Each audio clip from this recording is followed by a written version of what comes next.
Hey, I'm Ryan Reynolds. Recently, I asked Mint Mobile's legal team if big wireless companies are allowed to raise prices due to inflation. They said yes. And then when I asked if raising prices technically violates those onerous 2-year contracts, they said, "What the f*** are you talking about, you insane Hollywood ass?" So to recap, we're cutting the price of Mint Unlimited from $30 a month to just $15 a month. Give it a try at mintmobile.com/switch. $45 upfront payment equivalent to $15 per month. New customers on first 3-month plan only. Taxes and fees extra. Speed slower above 40 gigabytes. See details. Surviving Sister Wives contains adult content that may not be suitable for Latter-day Saints or sinners. Listener discretion is advised. Welcome to Surviving Sister Wives, the podcast where a monogamous couple drink heavily while recapping Sister Wives on TLC. I'm Corey. And I'm Carly. And this is Season 14, Episode 15, our grand finale. Ooh. 2 moms, their daughter, and a baby. And a partridge in a pear tree.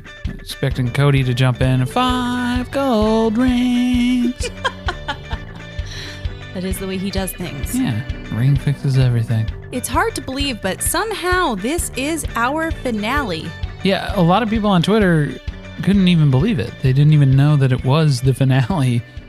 Everyone seemed to have missed the end of the last episode where they just casually mentioned, oh, and by the way, next week's the finale. And yeah, between that and then just even up to the point of the finale beginning to air, people were still mighty confused.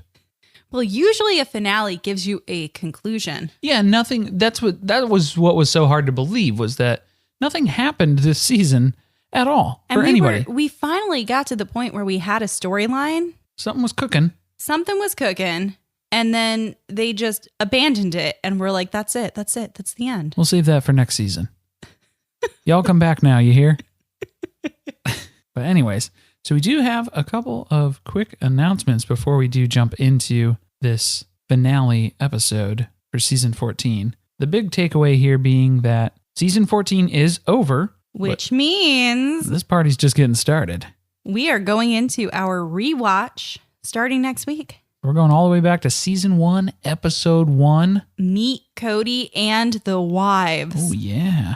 I'm ready to meet them because I feel like I still don't know them. You haven't had a proper introduction. I don't know these people. So, and then those people in episode 1, I'm going to have no clue who they are. They're a completely different set of people. Totally different. I'm ready for that. But so in terms of the rewatch starting this week, so make sure that you are following along. Keep the conversation going here. Tweet us at surviving_pod and use the hashtag SisterWivesRewatch. We really want to talk to you all about what you think about the episodes as we go back and watch. That's going to be the fun of this. It's for us to rewatch together, laugh, reflect, think about how these people have morphed over the years into an even stranger dichotomy of a family. So let's do that all on Twitter. Yeah, let's do it together. That's the best way to continue moving forward, since there was a lot of people on the audience survey, an overwhelming majority, who said, go back to episode 1, start from the top, and let's hear it. Yes.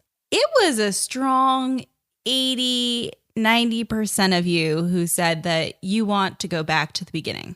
Which is amazing to me still, because I like to think that we have fun making the episodes. We're just glad that there are so many other people who enjoy listening to the episodes so much that they want us to go back and recap all of Sister Wives. So there's a lot to go through. Hang in there. Stay with us. We'll get through it. I'm really excited for it because I think I cannot wait to watch. I'm living for it. Yeah. Your face, Corey, as we go back to the first episode. Oh, it's happening. So flashing forward here. All right. Let's recap the final episode. We got to get into season 14, episode 15 here. So here's the TLC summary episode description. Cody and Robyn are struggling with the bank as the mortgage process is not designed for plural marriage. Then, in North Carolina, Maddie's water breaks. At the mall, EVK is born, but when she has problems breathing, an ambulance is called. Again, that was a season finale?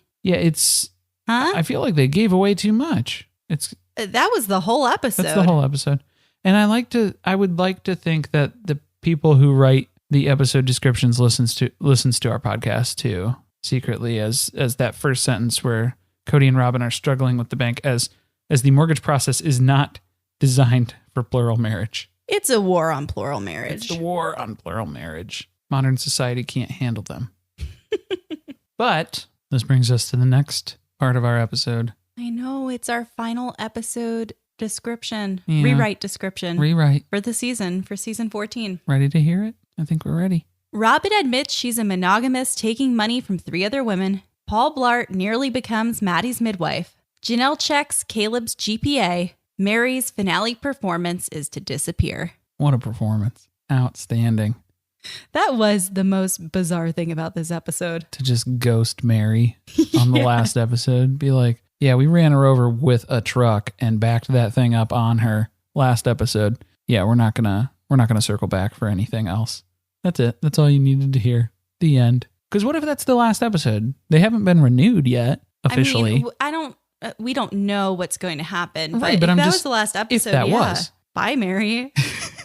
If that was, yeah, what a conclusion for Meri's storyline. Wow. Well, they had to leave her out because of the way they ended the episode, which was to remind us about all the benefits of plural marriage. Yeah, it's tough to list those off and include Meri on the list. They're like, let's just cut her out. We'll leave that part out. They just had a lot of footage of her sitting in her rental selling LuLaRoe t-shirts online. It's a lot of that. A lot of that. So jumping into the episode here, starting right off at the top. We're in North Carolina. Yes. Specifically, Christine and Janelle are in North Carolina, and there are exactly 2 days left until Maddie's due date. Clock's ticking. Which I feel like we have been waiting for Maddie to give birth for the entire season because they dragged it out so hard the last 3 episodes. It was in the season. It was in the trailer. It was in our trailer. We talked about it because they had teased that footage. I forgot about that long ago.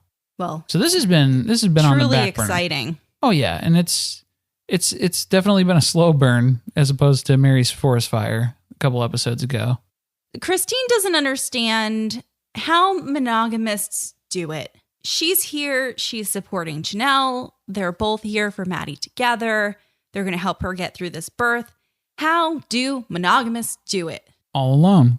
All alone. They don't have friends. They don't have other family. Nope. That's it. That's it. It's just you and me versus the world, baby.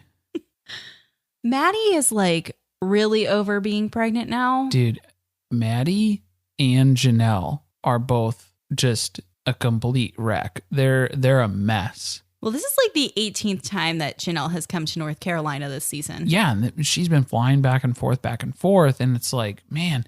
But it looks like Janelle hasn't slept in probably 4 days. And then Maddie looks like she hasn't slept in probably 4 weeks. And they both are just ghost shells of themselves. This is going to be a really fun trip for Christine. Oh, man. Yeah, Christine's going to be trying to hold this together piece by piece and just fit it all together. Now, we get some background about the relationship between Christine and Janelle. Which I thought was awesome. Which was awesome. And clearly, as we've seen throughout the season, they seem to have the closest relationship of any of the sister wives. And they give us kind of a background story about what it was like for them raising all of their kids together. Obviously, Janelle and Christine have a lot of kids. They were all born in very similar time frames. And so they did a lot of co-parenting together. Mm-hmm. And their bonds are not limited by just their love of national parks. Clearly, this is carried over to, they legitimately have a friendship sister-wife connection with each other and co-parent, exactly like you said, where basically all of their kids shared, viewing each respective one as an additional mom to their biological mother. Right. And as we go back and watch the old seasons, we'll see how Christine was really the parent who was at home handling a lot of the responsibilities of teaching the kids who were being homeschooled. Janelle was going to work. So it was very much like Janelle's children viewed Christine as a second mom. Where was Meri? We don't know because they talk about, just Mariah in passing. And Meri had Mariah and she was kind of part of it too. She was around. Yeah, she was around in her upstairs apartment. Yeah, I remember her being around. I remember having to accommodate her a lot and not walk through her space. I remember that. I do recall. Meri is not at the birth because she is working. She works a lot. She is a busy beaver. She works like a maniac. The bushiest beaver. The bushiest beaver. And Robyn is busy for obvious reasons. She's got her hands full. She's praying a lot. Robyn can't be bothered with this. Yeah, she's watching the many U-Hauls out on Coyote Pass right now. She's on watch duty. Yeah, she takes life one problem at a time. And that is a big one right now that she still can't get a handle on. It's very close to the time that Maddie's going to give birth, and they're starting to discuss, okay, what's going to happen tomorrow? Tomorrow's my due date. Caleb has to work, and he doesn't know where he's going to be. Apparently, they just tell him the day before or the night before where he needs to show up, and that's where he goes the next day. So they know that there's a pretty good likelihood that he's going to be traveling far away from this midwife center, which again is hours away from their home. Mm-hmm. So he may be up to 2 hours away from where Maddie is going to give birth. Yeah, and again, Caleb is an elevator mechanic, so I was half expecting a call to come in from Flagstaff at Meri's old rental to decommission that elevator over there. And that would be quite a long commute, and it would be difficult to make it back in time for Maddie's labor, for sure. So I was worried about that a little bit initially. Exclude me from your birth, bitch. Call your husband out here to fix my elevator. It's busted, man. It won't. Call button doesn't work. I need help. Now, unfortunately, we go back to Robyn. Oy. She's part of the storyline for the finale. It's the Robyn and Cody House Hunters. Continued. It's still happening. There's a whole season of that. They have to remind us again about the whole rent versus buying situation. Robyn complains again about how, the owners blindsided her by putting the house up for sale. And we get a lot of flashback footage. And finally, today they are going to figure out what is happening with their loan. So they go to a strip mall. Yeah, it's like Better Call Saul. That is exactly what it's like. Yeah, it's like those law offices. See, we didn't see the front because we actually saw the back. We saw like a sign. Yeah, we saw like a sign in the window. Right, but there's actually a nail salon in the front. Right, yeah. You have to use a door in the back to get to the rest of the offices. But in the cucumber water, that is for customers only. So keep that in mind. Now, the producer's trying to kind of stoke the fire here and stir things up as Cody and Robyn are on the couch together. And Cody starts answering the question and talking about how we were resistant to buying. Robyn and we. That is He's not taking the producer's bait. That is quite a statement. And Robyn right away speaks up, and she claims responsibility for the fact that it was her who was resistant to the buying because she wants to rent. And we get all this flashback footage of Robyn's deluded prayers throughout the season for a rental. And yet Cody turns to her and says, I'm not going to blame you. I'm not going to drive a bus over Robyn. What the fuck? Yeah, because that bus's destination up on the little neon sign up in the front there, the destination is Meri. That is the only place that bus goes. That is the only stop that bus makes. Meri. It's just going to run her over, back it up, run her over, back it up. Yep. Over and over and over again. Again, if any other wife had done this, toast. I don't think he would at all grant them the same mercy that he has Robyn with letting her get away with this. It'd be, good game. Call it. That's it. Yeah, that's done. Now, they're here today because the house is in underwriting, but it hasn't progressed from there, which means there could be a problem. Yeah, Cody breaks it down where if there's a purchasing problem, you're basically just waiting. But if there's a qualifying problem, that's big trouble because you could not close on the house. And that would be an absolute tragedy at this point for them. I think it's pretty safe to say this is probably a qualifying problem because Cody then tells us that he is on 4 mortgages. Yeah, that's going to be red flags all over for every step of this application. Yeah. So he's on 4 mortgages. There are 5 people involved in their finances, and yet they're perplexed as to how come the house has not closed quickly enough for them on their 28 some odd day timeline. It's a miracle that they've gotten this far, honestly. But it's not all bad news today at the lawyer because, hey, the house appraises for $20,000 above their purchase price. So they're making money on this move, right? I guess it was worth the $900,000 It's to make about $20,000. It's about time. It's about time to have the numbers go up. You gotta spend money to make money. You gotta take your wins when you get them, and this is a win. Count it. Now we get, I think the quote of the finale here, where again Robyn and Cody are on the couch and they're talking about this qualifying situation, how there's so many people intertwined in the finances, and Robyn has the nerve to say, "I'm not married to 3 other women." Cody is mortgage kryptonite because he always mucks up the paperwork because he's on all these other mortgages. All of his finances are intertwined with all these different people. It's just a headache. It's a problem. Anyway, you cut it. Right. And Robyn didn't marry Christine, Meri, or Janelle, just Cody. But she doesn't feel bad at all about taking their money that they work for and using it for her own betterment in life. She has these relationships with these women when it's convenient for her, when it works in her favor. Yeah. But she's not married to them, and she's pissed that they are at all affecting her ability to qualify for a $900,000 home when she doesn't actually contribute anything financially to the family. Yeah, that's pretty much Riddle it. me that, That's Robyn. that's pretty much it. Yeah, that's it. Finally, Robyn caps it off by manipulating Cody on the couch with a poor me story about the rental and resisting buying until the last minute. This was impressive, yeah, because she basically plays the victim and preemptively blames herself for dragging all of this out, the whole process of buying and pushing the timeline to the limit like she has. It was kind of impressive. Oh, it was some top-notch manipulation because she knew the minute those words came out of her mouth that Cody was going to say, "No, love, it's not your fault. Don't feel bad, love. I would never blame you. This isn't your fault. It's not your fault that you sat here and prayed and refused to look at any houses until literally we were about to pack our shit up and be out on the streets." You can live in my storage unit, love.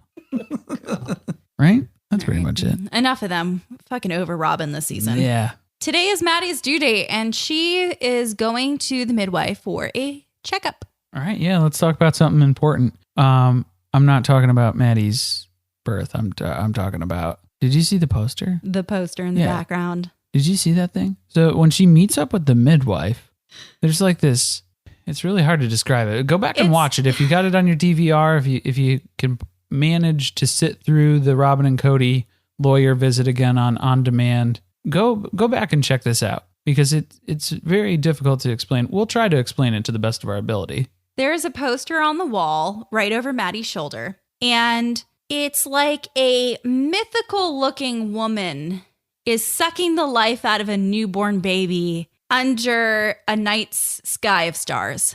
So it's like a blue purple lady holding a fetus. And then there's like heart-shaped hands that are also made out of like umbilical cord at the bottom. And then the lady has like 3 tongues coming out of her mouth. I didn't interpret those as tongues.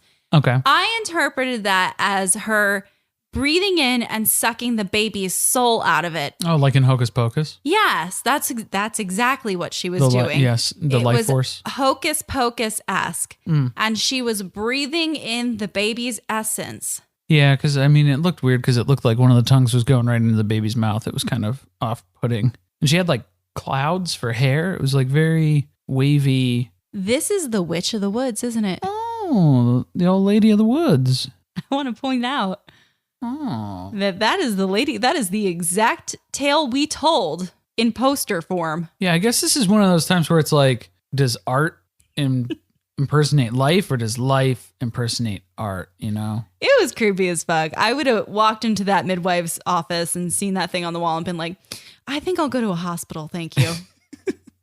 I feel like we spoke that into existence. We spoke it into an existence, yes. Which is strange because it's already been filmed. So it's like it was a different picture when they filmed. And then now that we talked about the Lady of the Woods and it's like, no, yeah, there she is. That's her. That's perfect. That's her. That sums up the whole story here.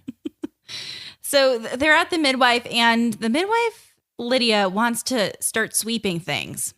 Sweeping membranes. Ugh. Christine refers to that as a form of torture. Christine's reaction when Janelle was even just mentioning it when she's sitting on the couch, it's just like 10 seconds solid of Christine shaking her head and just looking absolutely horrified. She's like, no, please don't do that. Don't even talk about it. That's how I felt watching it. Oh, it's awful. Now we get Maddie's opinions on birth and hospitals. And she says that she doesn't think that birth is an emergency and hospitals are for emergencies. And yet her baby's birth becomes an emergency. Well, that's why they call the ambulance to take her to the hospital. It becomes an emergency, so then that's when you get to go to the hospital. All right, I guess we can follow her on that. Technically, that path. The argument holds up. It stands true. So that is why Maddie is in this birthing center with the creepy poster. Yeah, because then they're wanting to get up in there and scrape out some membranes. But basically, Lydia's talking about, so the midwife is explaining, yeah, we could do that, and it could help move along the labor process here. Or it could just hurt really bad and make her very uncomfortable for like a really long time. For the next couple hours, at least. Yeah. So those are the odds. Pick your poison. Yeah, so let's wait it out, maybe. Especially since Caleb isn't answering his phone. He's on site for work, so he's probably a couple hours away at least. So let's not really rush this any more than the process is already taking place. So let's just kind of let it continue at its own pace. Maddie and the rest of the fam leave the birthing center defeated. And they take off to their next destination. But in the meantime, Christine and Janelle talk on the couch about how they don't understand why people in monogamous relationships do things like call their husband before they decide to get the membrane scraped out of their vag, and make sure it's okay with them first. Yeah, before committing to such serious things like that, like, hey, I'm going to induce my labor. Right. You or, cool? Hey, I'm going to plan a trip to go visit my family, or, many of the other major events in life. Why do monogamous people feel like they need to take their significant other into consideration before they do those things? Yeah, it's so strange because they both agree that does not happen in their relationship. So with Cody, they've never had to ask or confirm or check in or, any sort of accommodation or filling in. None of that. It's all optional, really. Never happened. Doesn't make sense. Speaking of Cody, he pretends now to be a dad because he gives us the voiceover of the fact that obviously Janelle is now in North Carolina with Maddie. So the rest of the kids have been left to their own devices at Janelle's house, watched by their grandmother, Janelle's mom. Right. So this is when Cody has to pop in now and make an effort on almost a daily basis to get involved in the kids' lives and make sure that they're doing okay while their mom's away. Corey, where do you think Cody has been spending his time while Janelle's kids are being watched by their grandmother? Parking U-Hauls on Coyote Pass.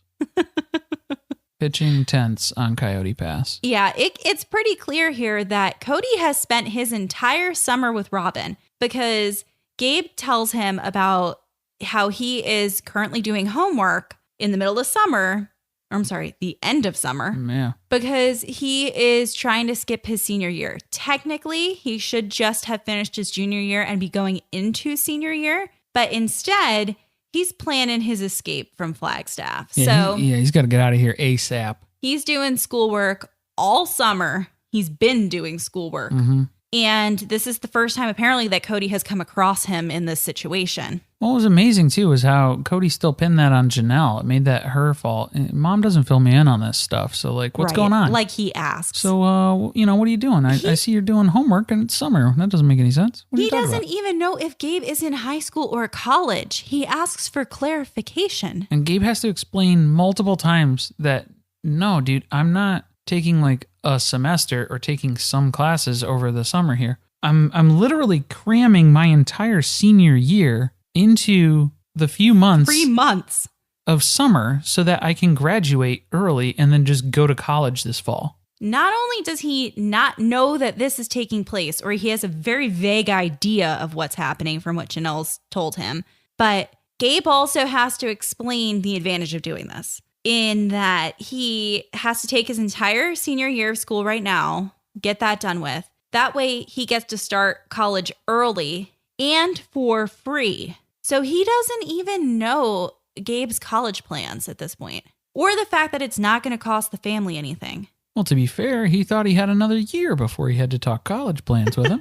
He thought he had senior year. Yeah, that's true. So he snuck it in. By the way, excuse me, but if we go back to their whole rationale about why they left Vegas when they did, what Cody said was that they had to leave that year, that summer, so that the kids who were going to be in high school could get a junior year and a senior year in their new school. That was so important for them to have that experience.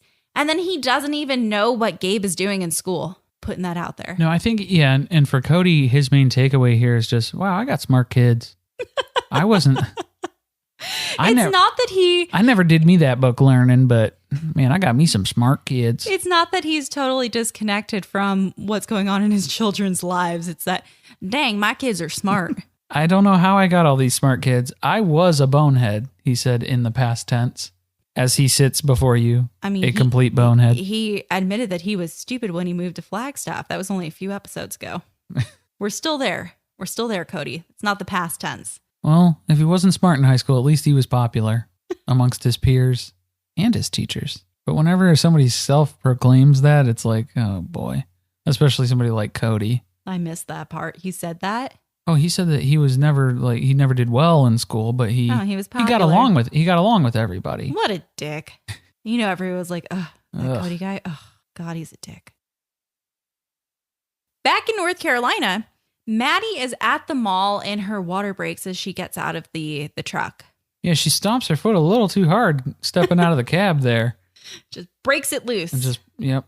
Didn't even have to sweep that membrane. No, because it's probably been, I think it sounded like they were about, wherever this mall is. They didn't get that far. They were like 30 minutes, within 30 minutes, because basically Maddie was still feeling like she was having contractions. And so she wanted to stay close, stay local in case anything did escalate, which obviously it did. At least she was outside of the car when it happened. Yeah, that was a good one. Could happen on the car seat. Just, ooh. They have to figure out what they're going to do now because obviously Maddie is in active labor. Her water has broken. She's having contractions. It seems like this baby's coming fast. The food court chicken teriyaki is going to have to wait, guys. We'll have to come back tomorrow. Because in the meantime, they need to call the midwife. Oh, yeah, let her know. We're going to be coming in hot. They also give Caleb a heads up that he needs to start that 2-hour drive to the birthing center. He is 2 hours away. So yeah, he's got to get a move on, and he's trying his best, but they get to the birthing center first, obviously, and it immediately becomes tub time. Oh, yeah. She needs to get out of pain. It's the right thing to do. You can tell as she's walking back into the birthing center, like you can tell that she's having a contraction as she walks through the door. That is a labored walk. Her entire body just tenses up. Like her shoulders, like she goes into this turtle position. Yeah. Like you can tell she's in so much pain. Bracing. Yeah. Yeah. She's bracing for another contraction. Ooh. And Janelle tells us about how happy she is. Thank God Christine is here to help her through this whole situation because Janelle goes into panic mode pretty quickly. Christine's superwoman. She's like watching Axel. She's getting Maddie whatever she needs. She's trying her best to answer Maddie's phone. She doesn't know how to work the buttons on it. I think that was the only part that tripped her up, the technology bit. She's like coaching her like a midwife. I feel like Christine would be a great midwife. Not going to lie. She's doing all the things. She's doing a great job. And Janelle's kind of just standing there in shock that at this point, it's becoming a reality that Maddie may give birth and Caleb may not make it here. Well, and then the other piece that they're realizing here too is that Maddie she's holding it. She is fighting delivering this kid right now because she wants Caleb to be there for it. So she is resisting all of this. They keep calling Caleb like every 15 minutes, which I'm sure he does not appreciate. And he's trying to get there as quickly as he can. But right, like you said, in the meantime, Maddie's just in that tub resisting giving into labor. She's fighting it. And she looks very unentertained when Janelle does one thing. She clearly needs Christine here because the one time she calls Caleb to check in on him, she's so frazzled that she asks, "What does your GPA say is ETA?" Right. And Caleb's like, "My GPA from high school? I don't know. It's been a while." The elevators that he interacts with on a daily basis do not follow the limitations of standardized testing. So I feel like that's unfair. Somehow he figures out what was meant by that because he does respond and tell Janelle what time he thinks he's going to make it there. 40 minutes. 40 minutes. And Maddie is like, okay. And then you see reality hit her about how long 40 minutes is going to feel like. Yeah, she's doing the math now and realizing that sucks. That's real bad. She just glares off into the distance. Yeah, because it is, not only is it 40 minutes away, it's rush hour in North Carolina, bumper to bumper. There's accidents, you name it. Caleb is fighting his way to this birthing center against all odds, trying to make it there in a reasonable amount of time. He's like Cody trying to get to the airport. Right. Running to the gate. And he finally gets to the birthing center just in time. He gets there. He maybe says one or two sentences to Maddie to comfort her. And the midwife's like, "You ready?" And Maddie is ready to let that baby rip. Caleb's here. Let's do this. Let's do this. Get me out of the tub.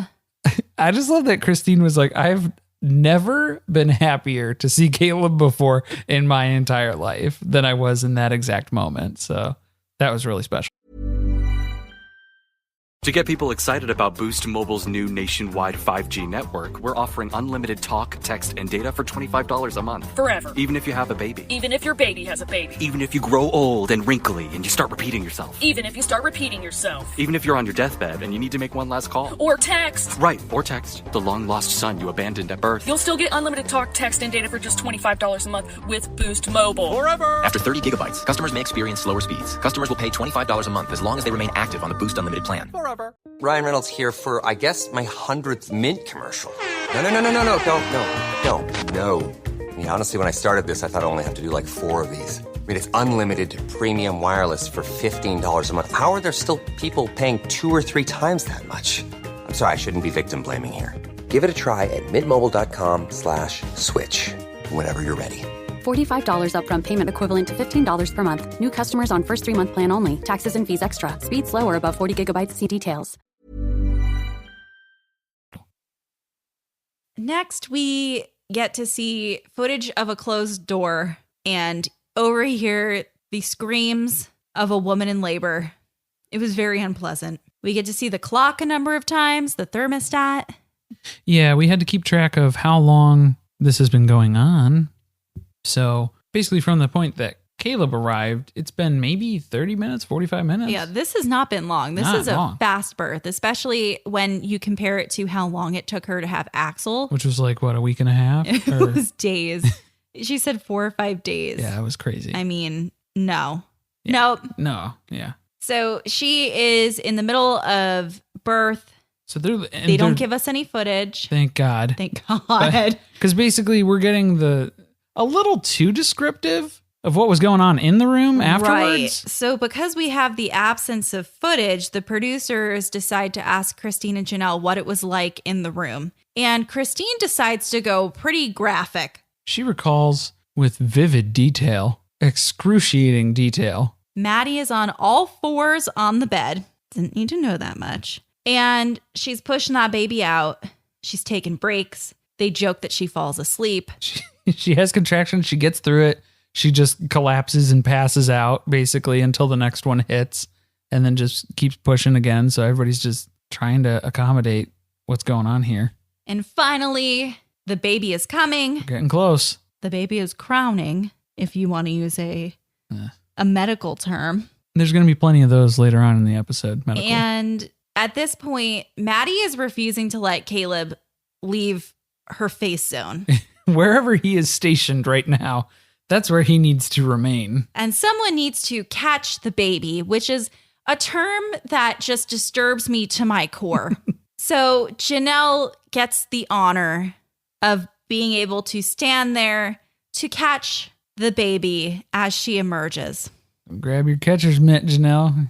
Step up to the plate. So she washes her hands, she throws some gloves on, and here we go. Here comes Evangeline Cody Brush, born into the world August 20th, 2019. Oh boy.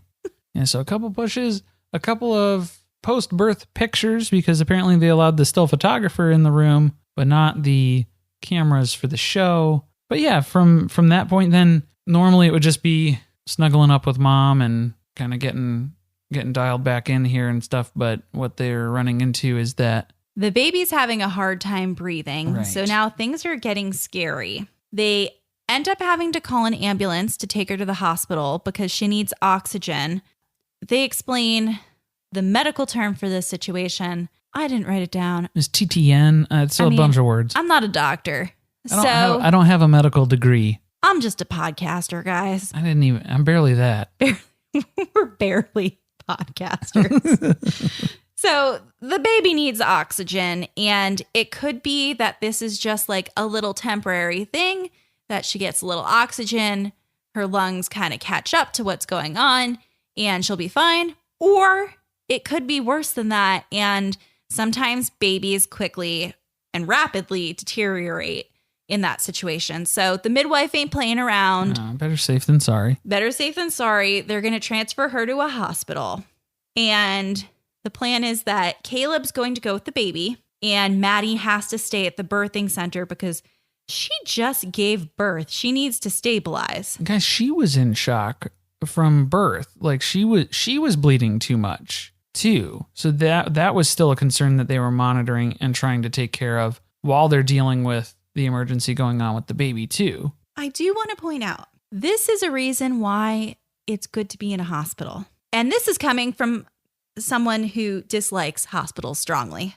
I do not wish to give birth in a hospital. I do not wish to have any reason to go to a hospital. But the thought of having given birth to a baby in a birthing center, and now there's an emergency and you can't go with the baby and you have to be separated, seems more horrifying than having to give birth in a hospital. Not even at a hospital. They'll take the kid and whisk it out of the room to go take it to emergency stuff too. For sure. But at least you know that you're in the same building. I don't know. Because just pick a birthing center that's near a hospital. There you go. You got an emergency? Just ship it over there. Yeah, they didn't tell us how far they were from the hospital, just that they're 2 hours like, from home. Yeah, it's like right down the road. So Christine now talks about how upsetting this is because, they don't just send like a little ambulance.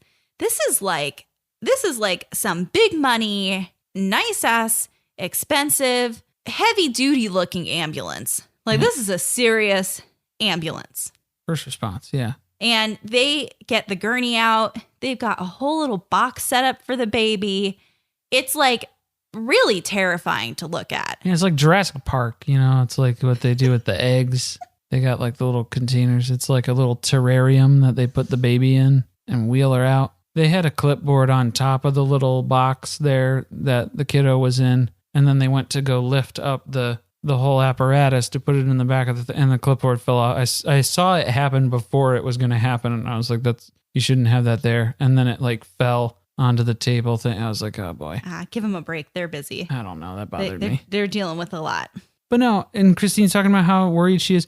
She does a great job distracting Axel and like not freaking out and panicking. She's taking him out. For as traumatic as this experience is and the way she describes it, she looks a little upset. Like she's wiping nervous. away a few tears. She looks nervous, but she does not let on at all to Axel that this is an emergency and that this is for the baby and that it's scary and that it's bad and that it's not what's supposed to be happening right now. Because the whole thing, again, we know that Evie ends up being okay. She's fine.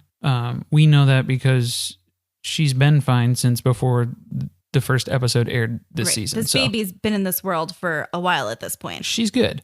It would have been way scarier if we didn't actually know what happened to this kid. Like, that would have been really, really nerve-wracking, really scary. But like you said, Christine doesn't let on with that at all. She doesn't get Axel nervous or convey that or make him scared or anything.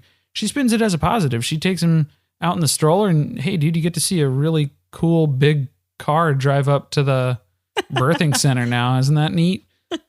He was all about it, man. He was like, yeah, like seeing a fire truck. It's awesome. We cut to 3 days later, and they are finally bringing baby Evie home. And that's when we find out that TTN, the lack of oxygen that she was getting was this post-birth, like a complication, I guess, right? Yeah, it's a complication. It didn't turn out to be a serious, prolonged issue. It was just her lungs weren't opening up as much as they should. They weren't getting the proper amount of oxygen levels to sustain, so she was having a little trouble. Got her stabilized. 3 days later, she's golden. She's good to go home. They go home, and luckily, Cody has finally arrived to save the day post-birth. Yeah, Cody is mostly taking this time to just cry about how everybody else has gotten to hold her and I haven't gotten to hold her. He is the worst. He's complaining. He showed up, and all he's doing now is just aggravating people by complaining about how much time he's gotten to hold the baby compared to everybody else. Picking her up. Yeah. The good news here, too, is that Janelle's rocking a Rolling Stones shirt. So we're digging deep inside of her suitcase now for her travel wear. Because I don't know if she was expecting to stay this long. I did see there was a controversy on the interwebs about Christine tweeted about the shirt she was wearing at the birthing center. Yeah. Yeah, at the birthing center. And then as she's standing outside watching the ambulance come, that was one of Cody's shirts. She had to borrow a shirt. Yeah. Yeah. I don't know why others found that to be a humble brag. They saw that as I don't know. I'd see that as a downside. It's like, damn. I guess it was perceived as her gloating about the fact that she borrowed a t-shirt from her husband while Janelle was preoccupied with the baby and sleeping in a different room, and Robyn was home praying about rentals and probably sending lots of additional paperwork to their lender. No, I would mark that as a low, as I did not pack enough clothes, and so I had to resort to borrowing Cody's busted ass shirt. I feel like she felt the need to explain her appearance because she was looking frumpy. But again, they were all like so sleep deprived, so worn out, emotionally drained. You never know. You might have to catch the baby. Right. You don't want to wear your best shirt. No, you don't want to wear your LuLaRoe crop top. You need like the shirt you paint in, you know? Yeah. Something you can beat up a little bit. Mm-hmm. Put some miles on it. She was dressed appropriately. Yeah. Given the situation. It fits the occasion. Yeah. Again, so Cody's a little, salty upon his arrival about who's touched the baby, who's held the baby, lots of things about how much time he gets in comparison to others. And Maddie thinks really what's at the root of all of this is that Cody is upset about the fact that he's disappointed that he missed the birth, which again, that happens when you decide you're just going to hop on a plane when you get the news that somebody's in labor. Yeah, I would assume that he was banking on the idea that her labor with Axel was so long, I'll have days as soon as she actually legitimately starts to go into labor. But you got to know that the second one's always faster than the first one, man. Because she's learned. Start sliding out. She learned her lesson, man. Don't fight the pain. Just, keep pushing. Get that thing out of you. We get a flashback to the night of the birth. So when Cody has finally made his arrival. And Janelle and Maddie unveil the baby's full name to him. Evangeline Cody. Yes, Cody. So he's touched that the baby's middle name is his name. Well, he has quite a reaction because they're kind of explaining it to him. And Janelle just sort of said Evangeline. Well, she mispronounces it first, but then she gets it right after a couple of tries. So it's Evangeline. And he's like, oh, okay, Evangeline. And then Maddie clarifies it's Evangeline Cody. And then he just goes, oh.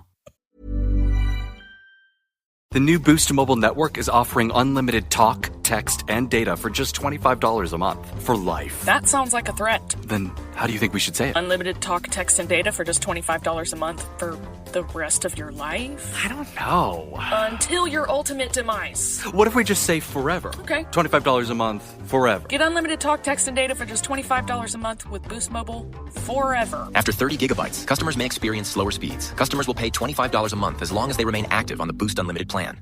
Hey, I'm Ryan Reynolds. Recently, I asked Mint Mobile's legal team if big wireless companies are allowed to raise prices due to inflation. They said yes. And then when I asked if raising prices technically violates those onerous two-year contracts, they said, "What the f*** are you talking about, you insane Hollywood ass?" So to recap, we're cutting the price of Mint Unlimited from $30 a month to just $15 a month. Give it a try at mintmobile.com/switch. $45 upfront payment equivalent to $15 per month. New customers on first 3-month plan only. Taxes and fees extra. Speed slower above 40 gigabytes. See details. Oh, And slightly smiles. and I get it. He was kind of shocked. He was in awe. He was taken aback. Yeah. Yes, he was taken aback. His smile was very reminiscent of in Mean Girls when Caddy gets nominated to be the spring fling queen and she finds out that it was a genuine nomination, not that they just threw her in the ballot box. Yeah, and meanwhile, you're Janice and I'm Damien, where we're doing the imitation of that reaction. That was exactly what happened as we watched this. I think Cody was just shocked that he was like, wow, I'm really surprised that one of my kids would want to name one of their kids after me. That's amazing. You know, Maddie is like the favorite child. She's cemented that now that she's named a baby after him. Yeah, you're golden now. Can we talk about the name a little bit?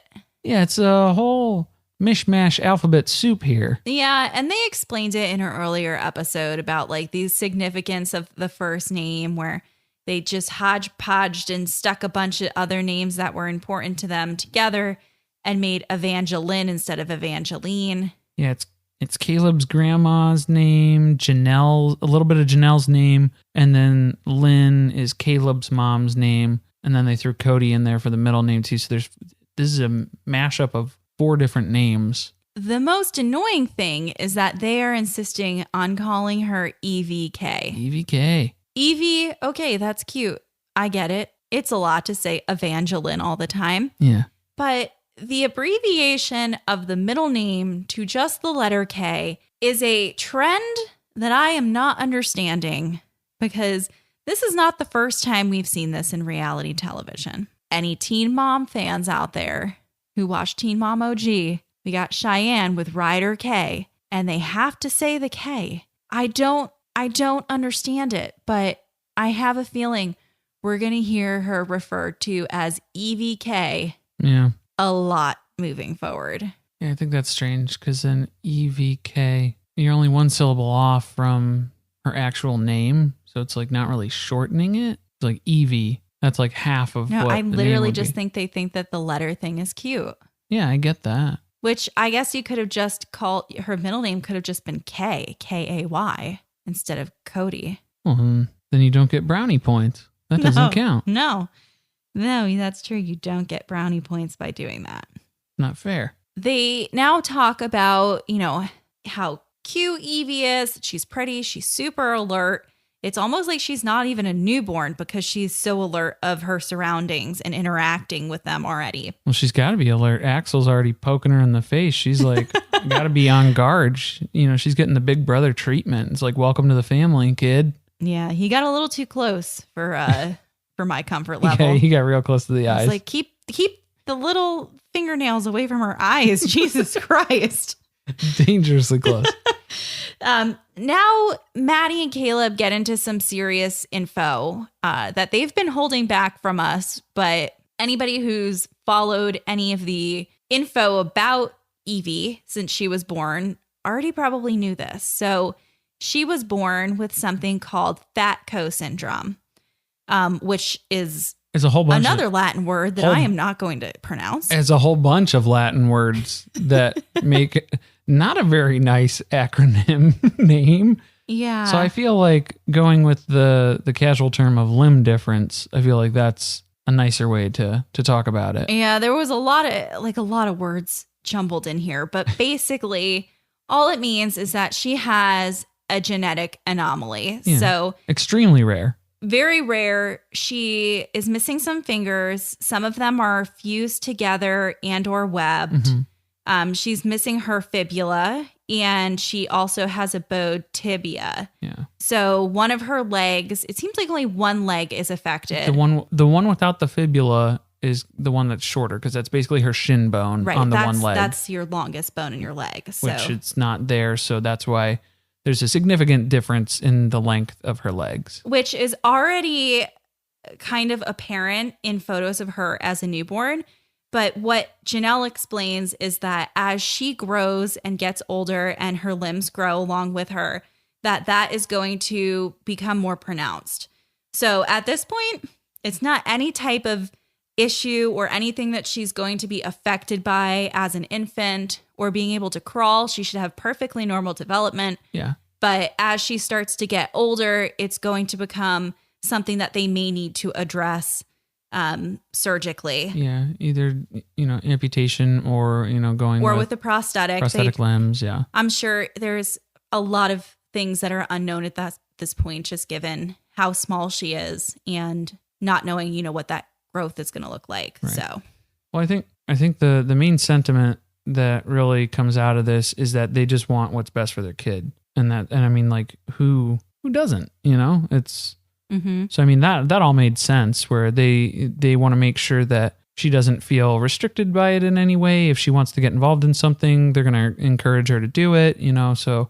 Right. There are some realities that she's going to have to deal with and face with in life, but they are not looking at this with a lens of feeling as though she has any type of disability or that she has anything that's going to hold her back in life from being able to achieve goals or do anything that she wants to do.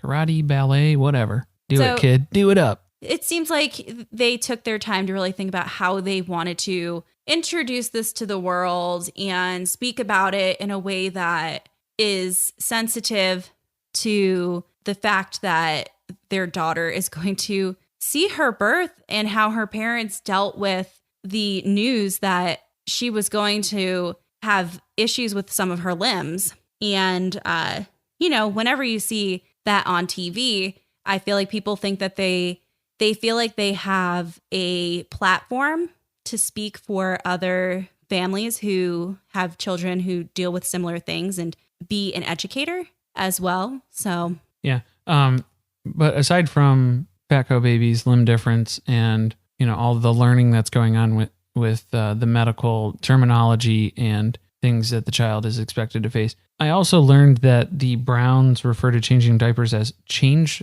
her bum. I didn't catch that. Was a phrase that was being thrown around the living room. And I did not appreciate that. I found that very upsetting, and I wasn't ready to hear that in that way. I didn't like it. Well, they've changed a lot of bums in their time, because Cody and Christine and Janelle talked to Caleb, who, he's newly a dad of 2. This is overwhelming, going from 1 baby to 2 babies. And he feels a lot better when he talks to Cody and finds out that they had 6 kids at one time that were all in diapers at the same time. Different sizes, too. Not only just dealing with diapers, but you're also buying them. Janelle said that she bought 3 different cases, 3 different sizes. That must have been so aggravating to have to change a diaper and then be like, oh, wait, hand me a diaper. But which size did you grab? Well, then, as soon as that one's done, it's like, oh, and this one's ready too. Because they're probably constant. Oh, yeah. As soon as you finish with one, then you're on to another one. Ugh. Think about Christine home with all those kids, watching them all. Yeah, Christine was the most scarred by it. She was like, it was horrible. Let me tell you. It changed her. So Caleb's feeling a lot better about having just 2 kids. Now, we end with TLC's attempt to remind us of the benefits of plural marriage that they've been trying to make us believe exist since this show started. And they do that by having Cody explain how Maddie being able to give birth surrounded by 2 moms, 2 women who've had this significant involvement in her life, is the essence of plural marriage. And that's what it's all about, you know? Two moms, the baby. Two moms, their kid, and a baby. Their right? daughter. Oh, God damn it. Close enough. We get absolutely no resolution about Robyn's house. Still up in the air. Yeah. So if this show comes back, which I have a feeling it will. Really? If they were going to summarize all of this and end the show, why wouldn't they just tell us that Robyn got the house? Oh, there's been so many more shows that have ended on further cliffhangers than that. The thing is, Robyn closes on her house basically on the due date. Like, this is all happening at the same time in the actual... So then we would have known. This was 3 days after the due date. So I'm saying they're holding things for next season. No. They want it to be a cliffhanger of what happens with Robyn's house, even though at this point, it's a joke. By the time the show comes back, if it comes back January again next year, she will have been living in this house for a year and a half. Yeah. Yeah. It's not even funny at that point. Yeah. It's just sad. Like, why they're going to have to pick back up and be like, so Robyn got the house. And it's like, thanks for telling us. It's been almost 2 years. We are aware of what happened. The episode just sort of ends. Just ends. No Meri. No Meri. No, not even a shot of the family together. Yep. Nobody FaceTiming to talk to see the baby. Nope. Nothing.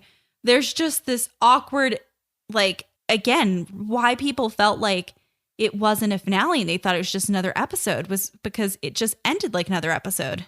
See you next season, maybe. We're not even getting the satisfaction of having everyone come back to do a tell-all or anything to cap the season off. No, don't need to. I'm so glad they're not doing tell-alls, though. They said everything they had to say, I guess. Oh my God, you can't. There was nothing more to tell. You can't, yeah. It would have been so fun. They should have a tell-all where they had a contest where they had to pack a moving box as quickly as they could, tape it up, and get it on the back of a U-Haul. Not all of them, just Cody. To see how much he learned on his one move with Robyn. Just how much he learned. All right, so next week we start the rewatch. Season 1, episode 1, going back to where it all began. Yes. Please watch along with us. We're very excited to talk about it with you. We need to talk about it. And we want to thank everybody for supporting us. This is the last episode of our first official season. 16 episodes in already. Yeah, this is crazy. Yeah, we're so overwhelmed by the support from everyone, the reviews that you leave us. We read all of them. Everyone who interacts with us on Twitter, follows us on Reddit. Thank you all so much. It means the world to us. It really does. So stick around with us. Things are only going to get better because it's going to be so much fun to go back to the beginning and watch this shit show with 2020 vision. I can't wait. Literally 2020 vision. Because it was this season. That works on so many levels. And again, if you want to share your thoughts with us about the episode, you can do that by following us on Twitter. You can tweet us at surviving_pod. And again, as we start the rewatch, make sure that you use the hashtag SisterWivesRewatch. Have you heard the good news? Thank you for listening. If you want to support us, the best way to do that is by subscribing to the podcast and leaving a review on Apple Podcast. You can listen to us on Apple Podcasts, Google Podcasts, Spotify, Stitcher, and Podbean. Stay tuned, share with friends. See you next week.